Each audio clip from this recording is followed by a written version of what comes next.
Pierre démarre une nouvelle vie en créant son entreprise. Installé dans un local flambant neuf, l'activité de Pierre a démarré depuis quelques semaines et les résultats s'annoncent déjà prometteurs. Pierre déborde d'énergie et suit tous les paramètres de son affaire avec entrain et assiduité, notamment sa consommation énergétique. Depuis son espace client, Pierre peut non seulement suivre et analyser sa consommation, visualiser l'ensemble de ses données clients, gérer ses factures, mais aussi faire ses éventuelles demandes en ligne.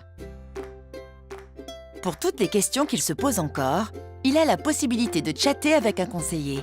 Un vrai gain de temps pour Pierre. Pierre reçoit une facture tous les 2 mois.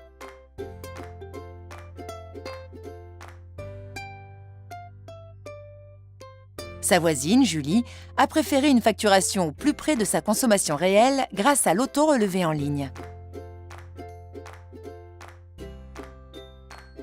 Pierre devrait prendre exemple sur Julie et penser à l'autorelève.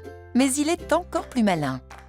Pour se faciliter la vie et gagner du temps, il a finalement choisi de lisser ses charges, d'être prélevé automatiquement et de recevoir sa facture annuelle par email. Une alerte SMS et hop, il transmet sa facture à sa comptable. Ce qui intéresse Pierre par-dessus tout, en bon entrepreneur qu'il est, c'est aussi d'évaluer la performance énergétique de son local. Sur son espace client, Pierre peut comparer sa consommation à la moyenne des entreprises du secteur d'activité, identifier ses pics de consommation, déterminer les actions prioritaires à mettre en œuvre et observer l'impact de ces actions d'économie d'énergie. Pour sécuriser dès à présent son activité professionnelle en cas de panne d'électricité, de gaz ou de plomberie intérieure, Pierre a souscrit auprès de son conseiller à une assistance en 2 étapes, avec une première assistance via une ligne téléphonique dédiée, et si la panne n'a pas été précédemment résolue, une intervention dans les 2 heures pour l'électricité et en moins de 3 heures pour le gaz et la plomberie. Il est serein, car il sait qu'en cas de besoin et à tout moment, il pourra joindre un technicien pour faire un diagnostic par téléphone. Si une intervention dans son local est nécessaire, son interlocuteur l'organisera. Alors, un technicien se déplacera pour procéder à la remise en service de l'installation et au remplacement des pièces défectueuses. Il s'agit de retrouver au plus vite une activité normale et d'accueillir la clientèle dans les meilleures conditions. Pierre a justement une coupure d'électricité.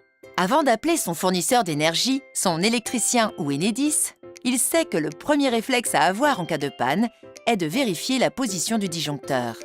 En position marche, si les voisins n'ont pas l'électricité, c'est une panne de quartier. Si ses voisins ont le courant, l'électricité peut avoir été coupée pour cause de résiliation de l'ancien occupant et faute de souscription d'un nouveau contrat, mais ce n'est pas le cas de Pierre. En position arrêt, la panne vient de l'installation électrique intérieure. Il faut alors s'adresser à un électricien. Pierre a souscrit une assistance dépannage chez EDF. Il n'a plus qu'à contacter son assistance téléphonique dédiée, disponible 7 jours sur 7 et 24 heures sur 24.